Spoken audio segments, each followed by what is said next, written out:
All right, so we're going to get started here in about a minute. We'll just do some housekeeping and some intros beforehand. So my name is Tyler. I work on the social media team here at VeeFriends. I've been working for VeeFriends since October. VeeFriends launched in May of 2021. About a week before VeeFriends launched, I knew nothing about NFTs. So I'm sure I was in a similar boat to many of you here now. So we're super excited that you guys are here and that you're ready to learn. And we're happy to have you guys. So just to get some things out of the way, Gary is not here. He might stop by, but we can't promise anything. So I'll be running the session. So I'll go through about a 30-minute presentation with a PowerPoint just on NFT fundamentals, what it is, why we think it's important, why it's worth learning about, and kind of the steps to get you going. And then we'll hop into some Q&A. So we'll do that for about 20 to 30 minutes. This session is being recorded and it will live on the VeeFriends YouTube channel. So if you need to leave for any reason or filter out after the Q&A or whatever it is, you can always go back to the VeeFriends YouTube and check it out. We have some instructional videos in here that the team made as well. Those are already on the VeeFriends YouTube channel. So just a bunch of good resources for you guys when you're getting set up and starting to dive into NFTs to reference as you go. Cool, so we'll hop right in.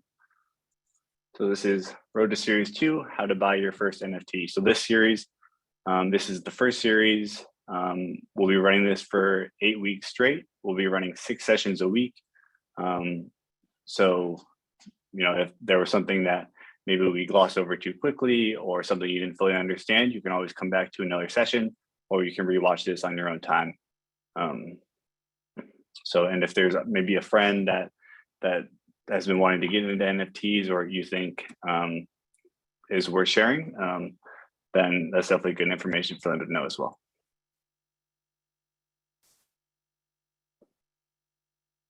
Cool, so what is an NFT? So an NFT stands for non-fungible token.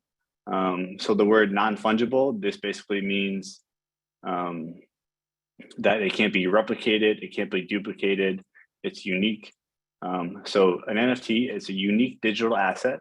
They exist in a variety of industries, from digital art to virtual real estate to collectibles.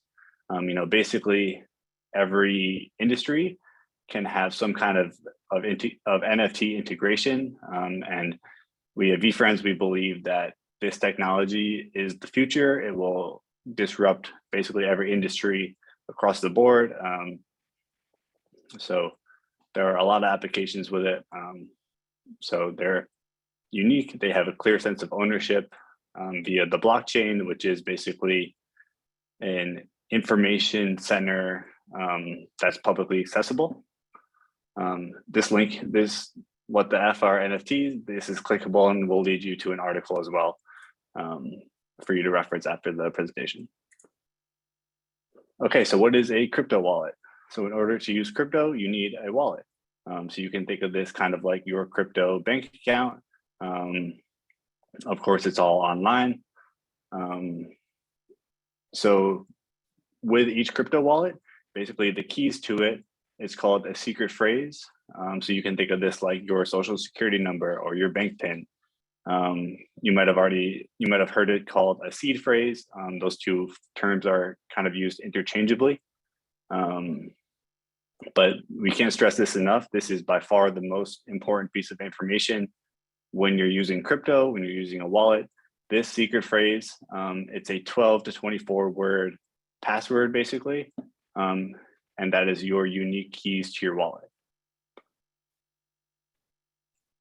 So there are 2 different types of crypto wallets. There are software wallets, which are referred to as a hot wallet. And there are hardware wallets, which are referred to as a cold wallet. So if you can see in my picture, this thing I'm holding up here, this is a hardware wallet. So basically just adds an extra layer of security to your hot wallet. It's a little more advanced, so we won't dive too deep into those today. We do have a video coming out next week, which will dive in depth into hardware wallets. But today, for our instructional purposes, we'll be going through software wallets. So what are some different types of software wallets? So Metamask is the one that the team, Sip, yeah, I see your question in the chat. This recording will be shared out. This will live on the VeeFriends YouTube channel for you to reference whenever you need. So the main software wallet that the VeeFriends team uses, that I use, is called Metamask. This is the one that is most accessible. It's the most universal. It's the one that we recommend. But there are some other ones. There are Coinbase wallets, Wallet Connect, Rainbow Wallet, and Trust Wallet. So these are some things that you might have used before, or you might have heard. Today, when we show you the process of setting it up, we'll be going through Metamask. And then popular cold wallets. So the two main ones are Ledger and Trezor. This one I'm holding up is a Ledger. This is the one that I have the most experience with. It's very reliable. So just to make you aware of those two different name brands. Okay, so desktop versus mobile. So whenever you're using your crypto or you're working in NFTs, we definitely recommend sticking to desktop. It's easier to navigate. There's some more added layers of security, and everything just runs smoother on desktop. You know, Web3 and NFTs and crypto, this is new technology. So typically things start on desktop, and then as things progress, they move on to mobile and become easier to use. So at this point in time, we definitely recommend sticking to desktop. That being said, it is possible to use mobile. It does work pretty well for some applications. There's obviously a convenience factor, but that is a little more advanced. So while you're getting all set up, we definitely recommend doing it on desktop. Okay, so how to set up a crypto wallet. So this is a video that our team member, Joe, he recorded on his own. So this will kind of walk you through the process of what does it look like to set up a crypto wallet. Today we're going to learn how to download and add the Metamask wallet extension to our Google Chrome browser. We're going to use Metamask because it's the most widely used wallet. There's other wallets available, but for our demonstration purposes, Metamask is what we chose. So the first thing we're going to do is go to metamask.io, which is the website that you can download the extension. Always double check the URL whenever you're downloading or connecting your wallet to any site. We're very early into Web 3.0, and one of the exploits that people use is creating a site that looks almost identical to a site that you're trying to go to, and then being able to exploit you that way. So make sure it's the correct URL, the correct .io, not .com or .org in circumstances. So we're at metamask.io, which is proper, and we're going to go to the top right, and we're going to hit download. You can see the supported browsers: Chrome, Firefox, Brave, and Edge. We're going with the most user-friendly in my experience, which is going to be Chrome. You can see that on the top, it is already prompted us to use Chrome. There's a tab for iOS and Android, but once again, we're going to go with the easiest, which is going to be Chrome on our desktop. They do have mobile, but it is it's less buggy and it's a much easier experience with desktop and Chrome. So that's what we're suggesting here. So it's going to say install MetaMask for Chrome. And it's going to bring us to the Chrome Web Store. And we want to add to Chrome. And we want to make sure it's the correct one, which it is. And you'll see a video on the bottom from the MetaMask team. And we always suggest getting as much information as possible. And add the extension. So we can navigate away from the Chrome store, see the extensions tab, and we want to actually add it to the top bar. So click that and then pin it. And now you can see the cute little fox on the top right there. So once we click there, we want to open up the MetaMask site, and you'll be able to see that we go to MetaMask and that we can get started. But first, check out that the fox will follow our mouse. So get started. And here you have two options. We're going to use yes, let's get set up. That's for someone with no wallet or anything like that. The other option, no, I already have a secret recovery phrase, is if you've already set up a wallet, which for our purposes, you have not. So let's get set up. Help us improve MetaMask. I would read through this, do your own research. It's not going to be giving your information, exposing you in any way. So I clicked agree, but check it out and read it yourself. We'll create a password. And with this password, I want you to write it down on a piece of paper. I don't like to keep my passwords or recovery phrase on my computer. We'll get to that in the security section, but let's click that and move forward. So now that we have this password, we're going to go to secure your wallet here. So let's take a little bit of time to talk about what a secret recovery phrase is. It's a 12-word phrase that is your master key to your wallet and your funds. So I can't stress how important the secret recovery phrase is. Everyone wants it. Every scammer is going to be trying to get it. You might hear seed phrase. It was called seed phrase before secret recovery phrase, but it's basically the same terminology. So you're going to be writing this down on a piece of paper, not keeping it on your computer because it can get exploited. And I'd write it on a couple of pieces of paper and put it in a couple of different places. And then you would want to watch this video and read the information on this little tab. But I want to stress how important it is. It's your bank information. It's your social security number. It's if they have access to your wallet and your seed recovery phrase, they have access to everything in your wallet and all your NFTs, all your funds, and hopefully all your NFTs are going to be valuable and precious to you. So we want to make sure that you're as safe as possible. And let's hit next. So secret recovery phrase, once we click here, for our purposes, we'll show it because this is just kind of a test. But once we click this, it shows you the 12 words, the holy grail of your password. So make sure you write this down on a piece of paper a couple of times exactly in the order that it is. If you lose this, you lose everything. And if you give this up, you give up everything. So I'm hoping that I am stressing this enough for you. We want to write this stuff down. We're going to need that. But some tips on the right. Store this phrase in a password manager. Like I would not do that. Write this on a piece of paper. I would do that. Memorize this phrase. I have people that memorize it. Just be careful. If you memorize it, you might be quick to use it. So you always want your brain to always know if someone asks for that, you want everything to come to a screeching halt. But here, let's confirm it exactly how we saw it on the page before.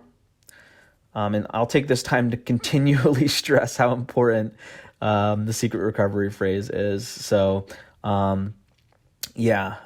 always make sure that you're keeping it safe, please. We will talk about it in security, but pretty much no one will ever ask you for your secret recovery phrase. A website will not ask you. So if any website does, even if it's Firefox, there's potentially an exploit there. Everything should come to a complete halt in your mind, and you want to reset and make sure everything is safe. Never give it up. So congratulations. You've downloaded and added the extension to Google Chrome. You've done it. You now have a wallet, and we're very, very proud. So read through all the information, and we want to click I'm done here, and then we'll go check out the wallet a little bit. So it's just saying what's new. They're talking a little bit about where transactions are easier to read. But in your wallet, you're basically going to be looking at your options here: buy, send, swap. Those are all going to be kind of third-party,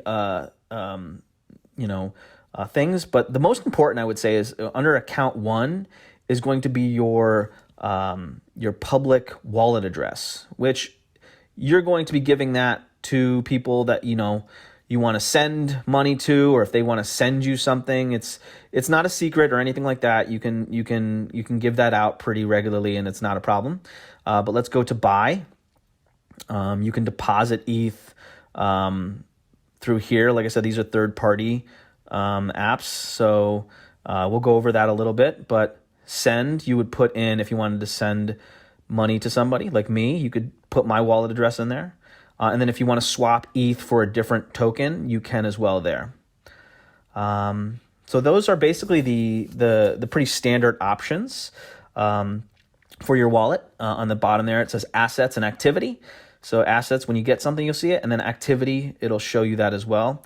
We'll go over that more a little bit later. And then you can see, you can create a new wallet. You can set up your hardware wallet. And there's different networks. All things we'll go over. But I do want to stress how lovely it's been setting up the wallet with you. Cool. So that video basically just runs you through setting up a Metamask wallet. It gives you an inside look of what the wallet actually looks like when you're in there. Again, these videos are all on the VeeFriends YouTube channel. So when you're setting up your own wallet, you can reference these whenever you'd like. This recording also will be put on the VeeFriends YouTube channel. So you can always come back and watch these if you miss something. Today we're going to learn how to download. Okay, so now that you've set up a Metamask wallet, you need to buy cryptocurrency and fund that wallet. So the main cryptocurrency for NFTs has been Ethereum. There are some other cryptocurrencies that you can use, but for this sake, we'll be using Ethereum. It's the one that VeeFriends is on. It's the one that, if you've heard of any NFT projects, it's most likely on Ethereum. So the way that you buy it is through something that's called an exchange. So Coinbase might be a platform that you've heard of. There are some other ones: Binance, Gemini, and PayPal. If you're in the US, Binance, I believe, is not available in the US, so you will be using Coinbase. And basically on those platforms, you'll be exchanging your fiat or your local currency. So I'm in New York, so I'll be using US dollars, and then you exchange that for cryptocurrency. So this video here will run you through how to set up an exchange account using Coinbase. Hello, today we're going to learn how to sign up for Coinbase.com, which is a cryptocurrency exchange. And there are plenty of other cryptocurrency exchanges like Binance and Kraken. You can do your own research and choose whatever one works best for you. We definitely suggest that. Cryptocurrency exchange, simply put, is just taking whatever currency you use in your part of the world. So in mine is dollars, and we're going to take dollars and we're going to exchange that for Ethereum. And that's what this site helps us do. So for our demonstration purposes, Coinbase.com, and we'll go up to the top right and click sign up. So we'll add our name, our email, and we will create a password. And then we will choose the state we're in, which is New York for us. We're going to blur it out, obviously, for this demonstration. But we're in New York, and then we will certify we're over 18 and create our account. Now, wow, we've already won $5 in free Bitcoin. So life is good.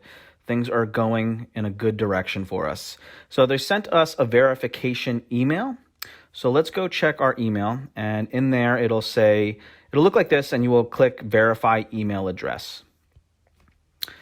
Now let's go back to Coinbase, and we're going to set up our two-step verification because we are always going to do the most safe process. So we'll add our phone number, and we will send the code. And once we receive a text with that code, we will add it here. And then we will submit. Next, we're going to choose our citizenship. We are in the United States. And then we will verify our our identity by adding information here. So name. Cool. So what Joe's going to run through here for the next few minutes is just some different layers of verification and authorization that you go through when you set up a Coinbase account. So we're just going to skip through some of these in the interest of time. But basically you verify what you do for a living, your income, how much you trade per year, your address, your identification documents, and then it will skip to here where your identity is verified. Verify a photo ID. So on the right-hand side over here, it says account limits, and this is the account that we're currently signing up for. So it says disabled to send and receive cryptocurrency. That's because we have to add in the license and our payment methods. So it'll ask us to select driver's license, and it'll give us some options to upload the license. So once we do that, you can enable and send and receive. But once we add for adding a payment method, and we are going to look at some options here that they give us. I want to focus in on 3: bank account, PayPal, and wire transfer. Okay, so Joe has gone through the process. You guys hear me? Yeah, so he's gone through the process of setting up his account. He's verified his identity. So now he's going through the process of adding a payment method. There are some different methods of payment that you can use for this. Each of them have different timelines. So that's what he's about to communicate here. First, on the right side, on the account limits, it's going to show us some of the information that is going to be we can use to see what best suits us. So for bank account, the great part about the bank account is that it makes everything very simple. It's 35,000 limit a day. So you can take 35,000 out of your bank into Coinbase. The only issue with bank account is it takes 3 to 5 business days. Okay, so this chart here is, we have this in another part of the PowerPoint. Definitely recommend referencing this chart when you're going through your Coinbase setup and when you're trying to figure out when you want to add funds into Coinbase and buy cryptocurrency. So this outlines the different timelines based on the different types of transfers that you can do. Some of them have capped dollar amount limits that you're allowed to do per day. And then others have different timelines of when you'll be able to transfer that cryptocurrency off of the platform like Coinbase and transfer it into something like your crypto wallet. So now Joe's going to run you through the process of adding that Ethereum into your Metamask. Hello, today we're going to learn how to take whatever currency you use and exchange that for Ethereum using Coinbase.com. And once we do that, we will learn how to send that to our Metamask wallet. We've discussed previously that there are other currency exchanges that you can use. And if you do your own research and one fits you better, then... Just in the interest of time, so we can save time and have some more time for Q&A to answer your guys' questions, because I'm sure a lot of you guys have the same questions. I'm just going to skip through some parts of this. Again, these are all on YouTube for you guys to go back through and reference on your own time. So we'll let Joe take it away here. Send, receive, and we are going to be buying Ethereum. So we're going to click on that. And once the window opens, you will see that it says buy, sell, convert. We are buying ETH, but underneath that, it shows an area in which you can add the amount that you want to purchase. Underneath that, it says one-time purchase, which is exactly what we're going to be using. If we would leave that there, but click on Ethereum and use that. And then once we do, it changes slightly to where it says buy instead of Bitcoin. Now it says Ethereum, which is the proper thing that we're trying to purchase. So the amount in ETH that $250 was. It'll show the price of ETH, which is 3,246. The purchase amount, which says 248.75, but there is a Coinbase fee of $1.25 for a total of $250, which is exactly what we're signed up for. So we can click buy now if we're okay with that, which I am, and our order was submitted. So once we hit done, we are now waiting for Coinbase to reflect the deposit and exchange for our currency to Ethereum. Cool. So basically what Joe just did there is He hit the buy button, which is in the top corner. He selected Ethereum, which is the cryptocurrency that he wanted to buy. He input the $250 that he wanted to spend from his bank account. And then there was a network fee and also a Coinbase fee to do so. And now that balance has been reflected in his account. Currency to Ethereum, and it is in your currency exchange. Next, we're going to have to send this to our MetaMask wallet. So on the top right, you will see that we previously went over how to pin your MetaMask extension on your toolbar. So I want you to click on your Fox. We cut it off here for privacy's sake, but for you, just click on the Fox, and once that is clicked on, a wallet, your wallet will open up, your MetaMask wallet will open up, and we're opening it up because we're going to need to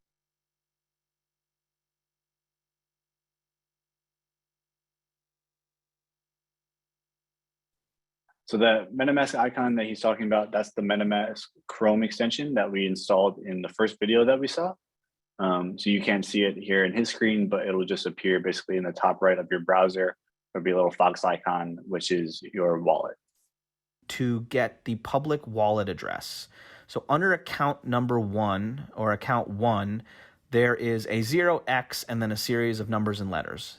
This is extremely important for you guys. This is your public wallet address. If anyone wants to send you currency like ETH, or if they want to send you an NFT, this is exactly what you're going to need. So you're going to need your public wallet address. And like I said, it's public, so you don't have to be worried about sharing it. Other things like, secret phrases and things like that, which we've told you is extremely important not to divulge, this is okay. The public wallet address, like I said, it's public. So we want to copy that, and we're going to go back to Coinbase, and we're going to hit send receive.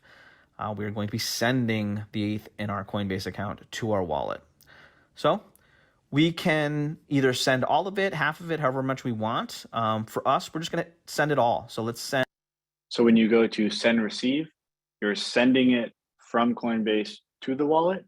If you were to do receive, you would be sending it from your wallet to Coinbase, basically trying to cash out that cryptocurrency into regular US dollars or whatever your currency is. So in this case, Joe is doing send. Send all the ETH that we have, and it says pay with Ethereum, which is exactly what we want. And then we are sending it to, and we are sending it to your public wallet address.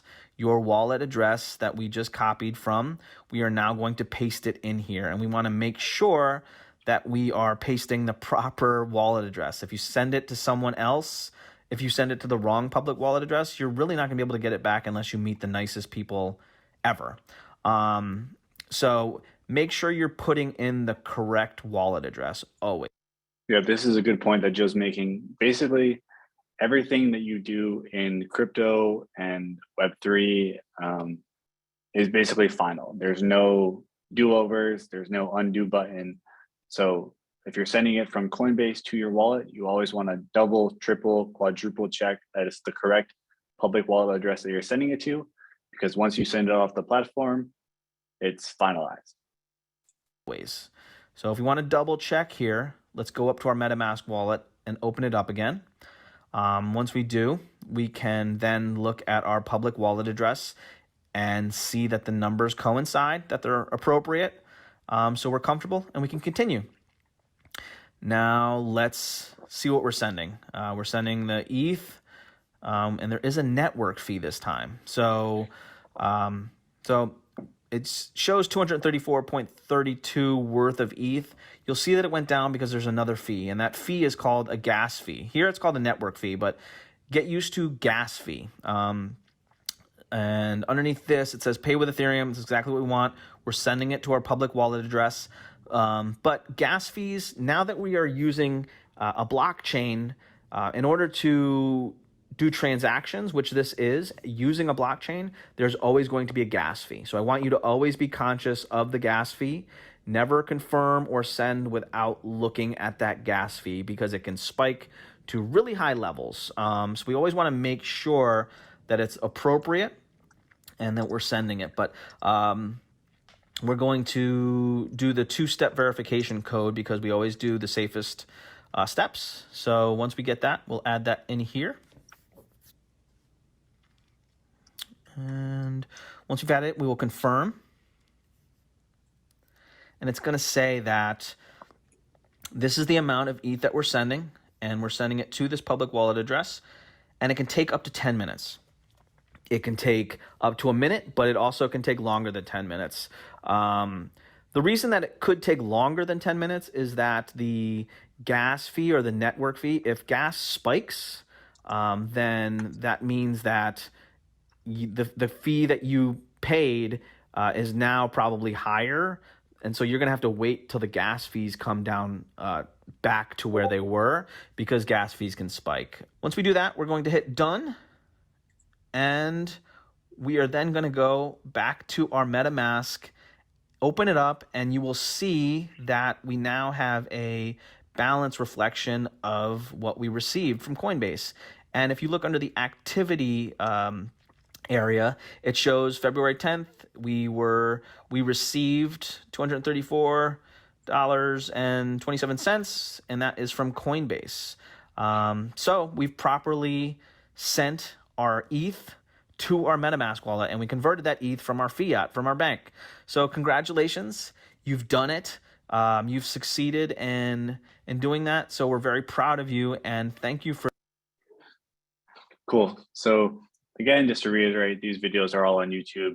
There's a lot of moving parts here, and I'm sure if this is all brand new information to you, it's Hello. a lot. Today we're going to learn. It's a lot to digest all at once. So definitely recommend circling back through and rewatching these. A common question I saw in the chat was, what are gas fees? So we can dive into that now. So a gas fee, it's basically a network transaction fee where you're paying the network to have your transaction go through. And the price of gas is variable depending on the network activity at the time. So if there's a lot of people trying to have transactions go through all at once, the price of gas is higher because there's more demand to have those transactions go through. On quieter times, this is usually like very early in the morning on East Coast time, where there's not as much activity, then gas price is lower. So this is just something to be aware of whenever you're dealing with Ethereum-based NFTs. There's always a gas fee whenever you want to do any type of transaction, which is basically a transaction can be sending Ethereum from one person to another. It can be buying an NFT, things like that. And yeah, there's no real appropriate gas fee. It's all variable depending on network activity at the time and gas prices. Okay, so this chart we pointed out when Joe was going through Coinbase. Definitely recommend referencing this chart when you're purchasing cryptocurrency and deciding on those timelines. Okay, so this video we put together on how to buy an NFT. I think just in the interest of time, so we can hop right into Q&A, we're going to skip this video. Again, they're all on YouTube. This session is recorded. It will also be on YouTube. So definitely once you get to, because basically by this point, you're on third base, you're ready to buy an NFT. So once you get here, definitely recommend coming back to our YouTube channel, rewatching this video, and really learning how to buy an NFT. Hey, everybody. Okay, so once you buy an NFT, where do you see it? So an important distinction to make is the NFT is stored on the blockchain. It's not stored directly in that wallet or on the platform that you bought it. There's a lot of platforms that basically allow you to see the different NFTs and what wallets own them. So basically, if you wanted to go to a platform like OpenSea, which is basically the eBay for NFTs, it's the main secondary marketplace, then you would input your public wallet address, which is in the red box here, and then you would be able to look up your wallet and view your NFTs. So that would be mainly on desktop. There's also Rainbow Wallet, which is very easy to use on mobile as well. Okay, so safety and vigilance in Web3. As Web3 and NFTs and crypto are all a new technology, a new space with a lot of opportunities. There's a lot of newcomers, and there's a lot of people that are trying to take advantage of those newcomers who maybe don't know as much. So there's a bunch of different scams that pop up daily. So we definitely recommend doing a lot of research on this to make sure that you're following all best safety practices. These are some examples of some scams that are going out recently in the past few weeks that are basically just impersonating VeeFriends or Gary, saying that our next series is live.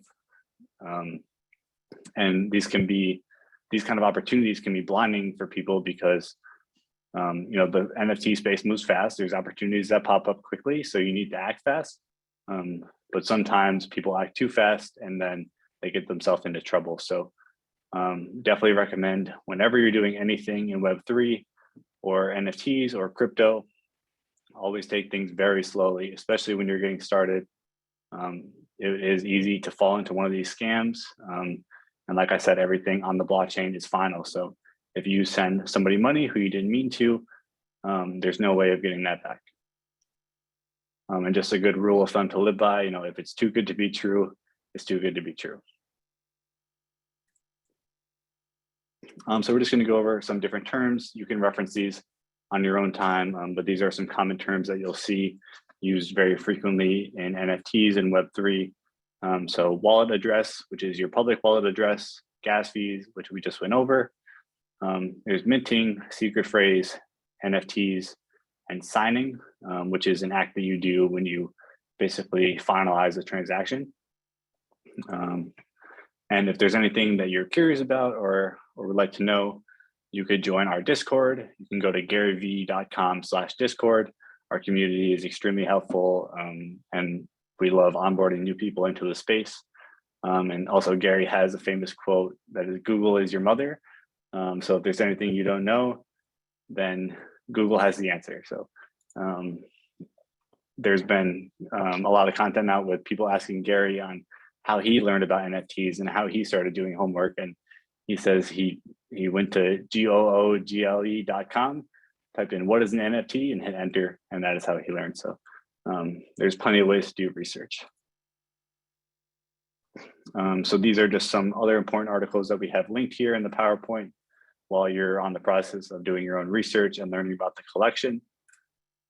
Many of you are probably curious about the VeeFriends collection. Maybe you follow us on social. We're at VeeFriends on Twitter and Instagram. Maybe you have never heard of VeeFriends and you're just a fan of Gary and you hear him talk about NFTs. That's totally fine. So we're just going to run through the VeeFriends collection super fast. So VeeFriends Series 1, this is the one that launched in May.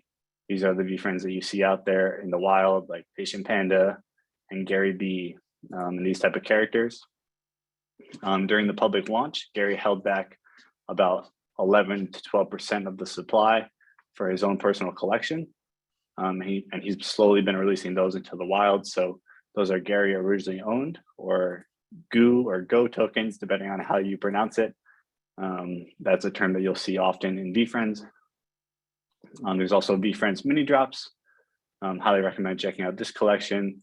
They're priced much lower than VeeFriends are. So definitely recommend checking those out. Book games, this is kind of on under the VeeFriends umbrella. Back in August, Gary held a promotion where for 24 hours, for every 12 copies of his new book, 12 and a half that you purchased, you would receive one new NFT as a gift. So he sold many more books than he was anticipating and created the collection called Book Games. And there's some different benefits to owning book games, which tie into Series 2, which is launching in the spring of 2022. So the fact that you guys are here now learning about NFTs puts you ahead of the game for Series 2, whether you choose to get involved or not. We're just happy that you're here getting educated and learning the space. So these are some common terms that you'll see in VeeFriends and the collection as a whole. So I'm going to go ahead and stop sharing my screen. And now we're going to open up the Q&A portion. So if you have a question, feel free to use the reaction button down towards the bottom of the Zoom screen and raise your hand. And then I'll bring up some in no particular order and we can get those questions answered. Again, if you need to filter out for whatever reason, feel free to do so. You can obviously hang around and listen in, but all of these are recorded and will be available for you whenever you'd like to. All right, so Sam, I'm gonna ask you to unmute. Hey, how's it going, everyone? Hey, how are you? I'm doing well. Thank you so much for this. It was super helpful. Absolutely.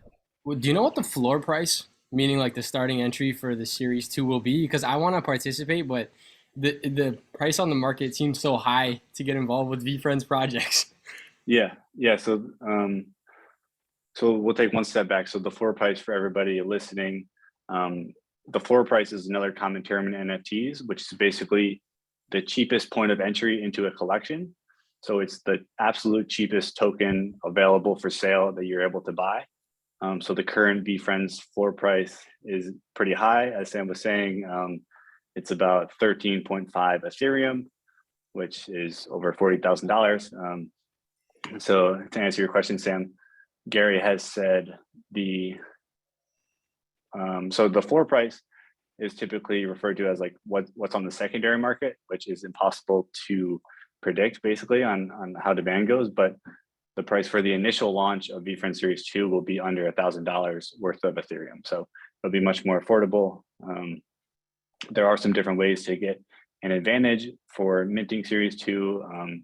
So if you head to VeeFriends.com and check out our blog, we have some additional information on that as well. All right, awesome. Thank you so much. Cool, thank you. All right, Jordan, I asked you to unmute. I just had a question about how everything goes. So like, you know how like they have like the NFTs and Sandbox and they have the other servers. I was just curious on why a lot of the people aren't really just making NFTs for their own servers. So like, anyone can have a server, so they don't really need to be on Sandbox, so or preferred whatever the other wherever platforms they're going to be on. I'm just curious on why a lot of people are really pushing the agenda of being on these platforms when it's Web3, it's supposed to be decentralizing it so everyone could have their platforms where anyone could have NFTs on those. So I'm just curious on why people are doing that, if you knew that. Yeah, so Sandbox isn't something I have a ton of experience on, so can't speak directly on that. But Ethereum has kind of arose as kind of the gold standard for NFTs as the platform that most people just flock to. It's the most built out with its infrastructure. I was talking about like, so you could use an NFT for anything. So like you may use it as a digital asset, or you may use it for the music or the ticket of buying whatever. But I'm saying a lot of these assets are being used in like, say the digital worlds like Decentraland or Sandbox or the games, when a lot of the codes could just be used on any platform. So like Gary Vee could Sandbox version where Sorry, you're cutting out here, Jordan. It's tough to hear you. people could just buy his own land NFT for another. Do you know what I'm talking? These are all, yeah, I know what you're talking about. These are all possibilities down the road. I think for now, we know that Series 2 will be on Ethereum mainnet. But there's plenty of different platforms out there and plenty of different blockchains that Gary and the team are doing research on that we might explore in the future. Okay, thank you. Cool, appreciate your question. All right, Ryan, just ask you to unmute. Hi, thanks for taking my my message. So, yeah, sure. Question about an NFT: is there always a functionality behind it? Meaning, is there always a smart contract, or can it be just an image that, like a piece of art, that has no functionality behind it? Yeah, it's a great question. And the answer is yes. So people buy NFTs for different reasons. So you could buy an NFT just because you like the way it looks. So just like you would buy a painting for your wall, you would just buy that because you like the way it looks. You want to own it. And then people buy NFTs because of some of the benefits to owning them. So VeeFriends, for example, buying a VeeFriends Series 1 gets you 3 years of entry into VCon. So there are utility aspects involved with owning NFTs, but not all NFTs have utility aspects, and they're all kind of depending on the certain project. Great, thank you. Yeah, no problem.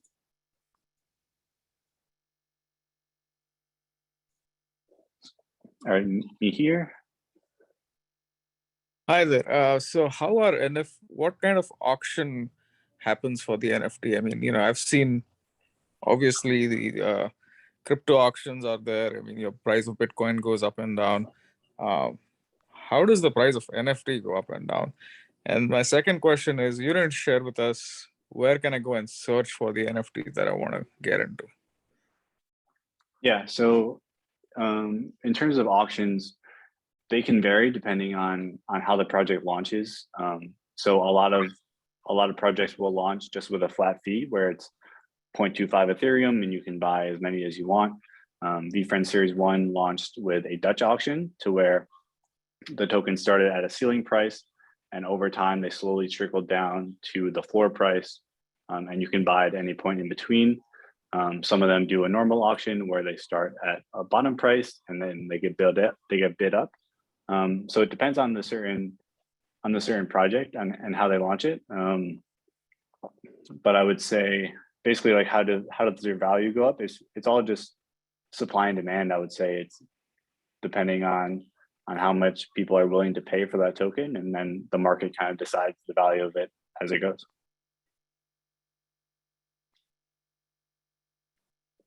Does that answer your question? I think you're muted. So if I do have my own NFT in my sandbox, I mean, how would I know that someone's, there's like 20 participants bidding on it, the price going up? I mean, do I get informed through something that, hey, the bid price is going up and, now I'm ready to accept a contract? Yeah, so it's for sandbox NFTs, I don't know as much, but for just normal Ethereum based NFTs and VeeFriends specifically, so you would have to list it on OpenSea. OpenSea is basically the eBay for NFTs. But that being said, you don't have to list it. So anyone can make an offer on any NFT at any time. And OpenSea will send you an email notification saying, hey, you got an offer for 1 Ethereum for this NFT, and you can choose to accept it or not. And then you can list it for sale, and it can be a buy now price, and it can work like that. So it's very similar to eBay, except even though when it's not listed, you can still get offers for it. Cool. Appreciate your question. All right, Angela. Hey, Tyler, how are you? Can you hear me? Okay. I can hear you. So you answered one of my questions about the gas fees, like what makes them fluctuate, but you had answered that. But then I don't know, when you're talking, I'm familiar with OpenSea, and you're saying OpenSea is the secondary market, like the eBay for NFTs. But then what would the primary market be? If that's the secondary market, when people are launching like projects and stuff, like what platform are they using typically? And I have two parts. Are there platforms that are specific industry wise? Like for instance, like I'm in fashion, so would like a certain platform be right for fashion people, and then a certain platform right for people in another industry? So those are that's my question. Yeah, it's a great question.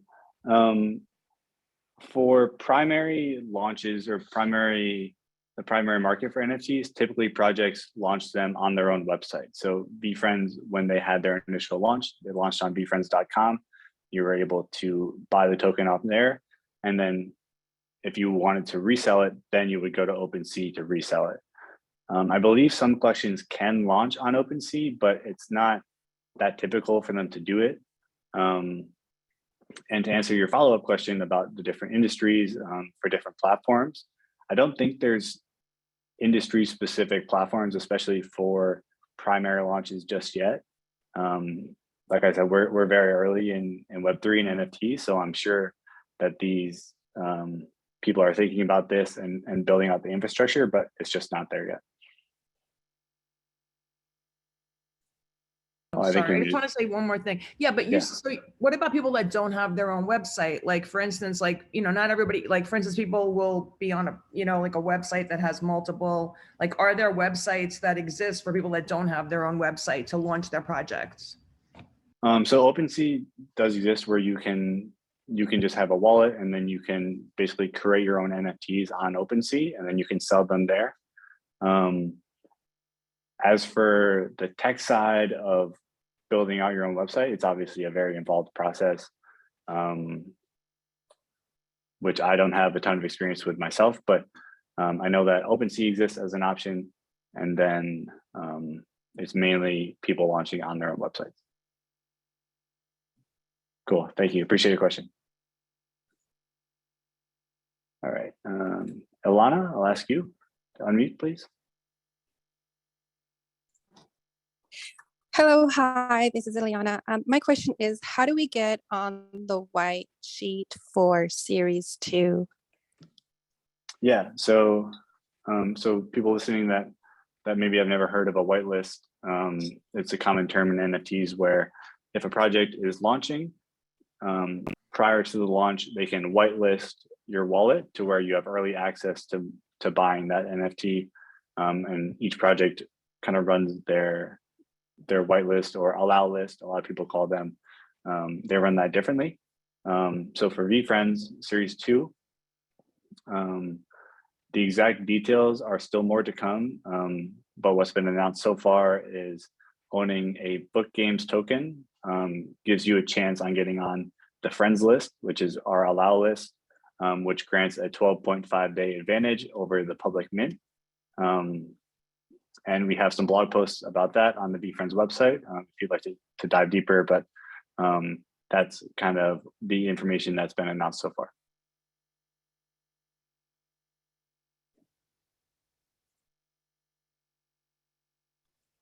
And so how do I get a booking games token? Yeah, so this again it's a more involved process because book games is on something called layer 2, which I don't want to dive too deep into because I don't want to confuse too many people. But there is a blog post on the VeeFriends website that explains this whole process and how it breaks down. Okay, because I've also been seeing that if you have a lot of Discord, the VeeFriends Discord, that they sometimes provide information on how to join the white sheet, but it seems like we need to be part of the gaming token. We have to have one of those before we can get on the white sheet for Series 2. Yeah. So a lot of projects do it differently, where sometimes there's different levels of activity that you need to have in Discord to get on their allow list. That's not how we're running it. So it's basically if you own a book games token, it gives you a chance at getting on. Got it. Okay, thank you so much. All right, thank you. All right, Cecilio. Yes, hi. Thank you, Tyler. Hey, how are you? Sure. Good, you? So my question is this. I think a big part of the value of the NFTs, the VeeFriends, is based on the 3-year conference and also the utility. Yes. So what's going to happen to them after those 3 years? Because they're going to be at some value, and then based on what, or how's, I don't know, what's going to happen after that? Yeah, so there's a lot of layers to VeeFriends. So basically what we're building out VeeFriends to be is a major intellectual property similar to a Disney or a Star Wars, to where the different VeeFriends characters are meaningful characters in culture.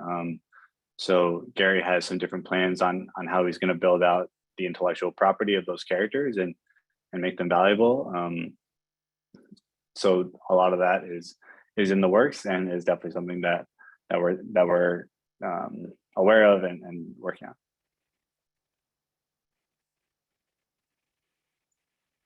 Yeah, thank you. So if I own the NFT, what's my relationship to that intellectual property? Can I use that intellectual property? You can't. So the way VeeFriends works is VeeFriends owns the intellectual property of VeeFriends and the characters. So if you were to use that character for personal uses, that's okay if you want to put it on a t-shirt or a hat. But if you were to use it for commercial purposes where you're selling it or monetizing it, then that would be a no-go.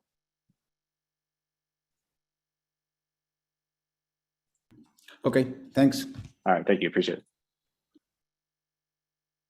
All right, Tony, go ahead and ask you to unmute. Hey there. Hello from Switzerland. I just stopped, wasn't from the beginning on. What's your name? I didn't got that. Hey, I'm Tyler. Nice to Hi, meet you, man. Tyler. Tony. So great. I'm so fascinated Gary since 8 years and could start last year with the VeeFriends. And yesterday I joined after the Twitter post. I bought 13 book games for the WeCon ticket.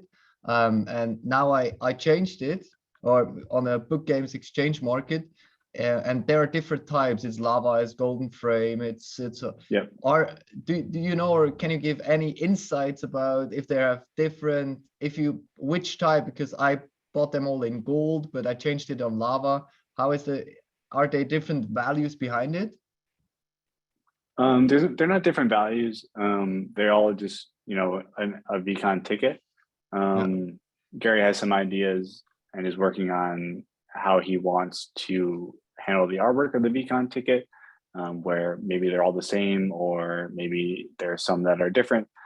So that is still being worked on and is yet to be announced. And I paid around 6 Ethereum for that. So it's a kind of big value for one ticket. If you're a VeeFriends holder, you will get 3 of it. So is it just a ticket, or is it maybe in another value because it's a Gary original owned? That's kind of for the market to decide. But it's not just a ticket, because you're also receiving the NFT, which isn't destroyed like for the conference. So you're able to hold that as a collectible long-term as you have the first ever VCon ticket. Okay. Great. And one more question. I tried to get in contact, maybe also for Angela, with that, which asked before, with NFT or Wayner NFT, but never received any feedback. Is that because we're a small project and you have so much inquiries, or? That I wouldn't be able to speak on. Okay. Because Vayner NFT and VeeFriends will be kind of run separate from each other. Yeah, of course. So I wouldn't know really what went into that decision. But if you shoot me a message on Discord, I'm TDAOs on Discord, and I could try to find an answer for you. That's great. Very last questions. Is there any special link? Everybody's searching to access to a second series. Is there any hint you can give us in that call, everybody that joined today? What's the right thing on book games to look at? I wouldn't be able to give you a hint.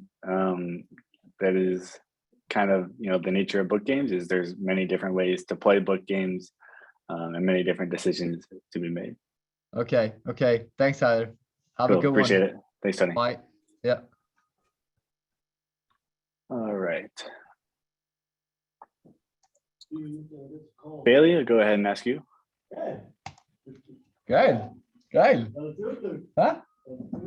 Hello? Hello. Hallo? Ja, gut, wir haben auch gesehen. Hey, I can hear you. Yeah, I have a question.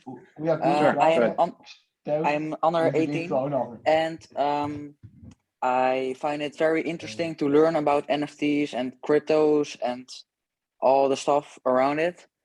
And in my country, I live in the Netherlands, and I am 15, and the law here says you have to be at least 13 to invest in crypto or NFTs. But all the websites or Coinbase or something, you have to be 18 to use it. And I was wondering, do you have any sites where you have to be under 18 or you can under be 18? Not that I'm aware of. It's all kind of on a country by country and even in the United States, a state by state basis on how they regulate it. So I'm sorry, man, I wouldn't have an answer for where to point you there. Okay, and last question, what is your personal advice to someone to start in NFTs or cryptos? Well, for me later on, but for other people maybe. Yeah, I mean, I think for you, like just the fact that you're here, like, is a really awesome thing. Like the fact that you're, how old did you say you were, Bailey? I am 15. 15, yeah. The fact that you're 15 and you're here learning about NFTs and crypto, I think you're already way ahead of the game.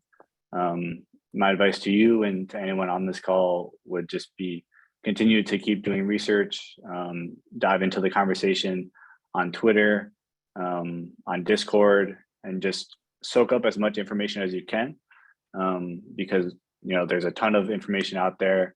This is a new technology; it's changing by the day. So definitely, my advice to anyone here would be, do 20 to 50 hours of research before you make any serious buying decision and put your money in. Okay, thank you very much. Cool, thank you, Billy.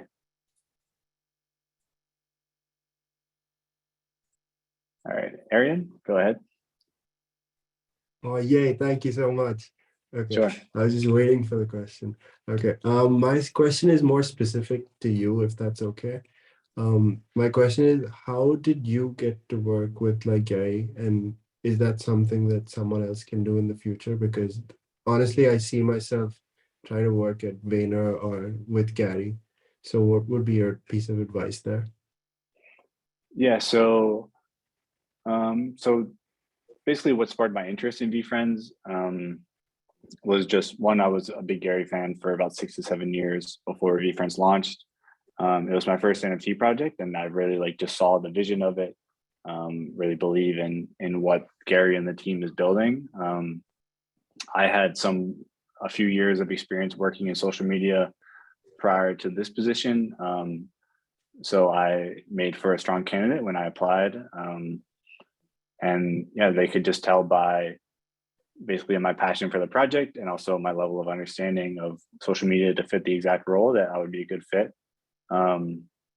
So my advice, basically, if you want to work for Gary or for any job that you're trying to get, is try to think of, one, are you a good fit for the position? Like, do your skills line up with what the company is looking for? And also, a lot of people think of what this job could make for them, like the value that working at that company could provide to them, but it's about what value you provide to the company, and if you're an asset to the position. So that would be my advice. Okay, thank you. All right, appreciate it. All right, that is all the time that we have today. There's another session at 8:00 p.m. tonight if you wanted to hang out and revisit some things. Again, this session is going to be on the VeeFriends YouTube channel. There should be a link in the chat to a blog post. May just shared it, so if you look in the chat, definitely recommend going to check that out for all the future times. Again, there's 5 more sessions this week for the next 8 weeks. Definitely recommend joining the Discord. I'll drop the link right here. GaryVee.com. Oh, I just sent it to.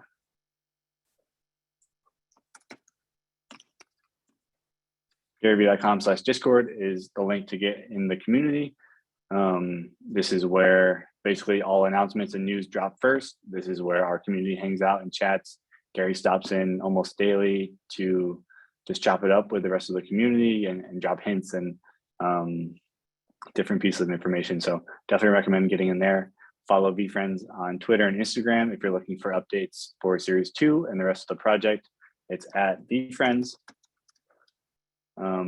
And yeah, we're going to go ahead and wrap up. Appreciate you guys all coming out. We're really excited that you guys are diving into NFTs and crypto and learning about it.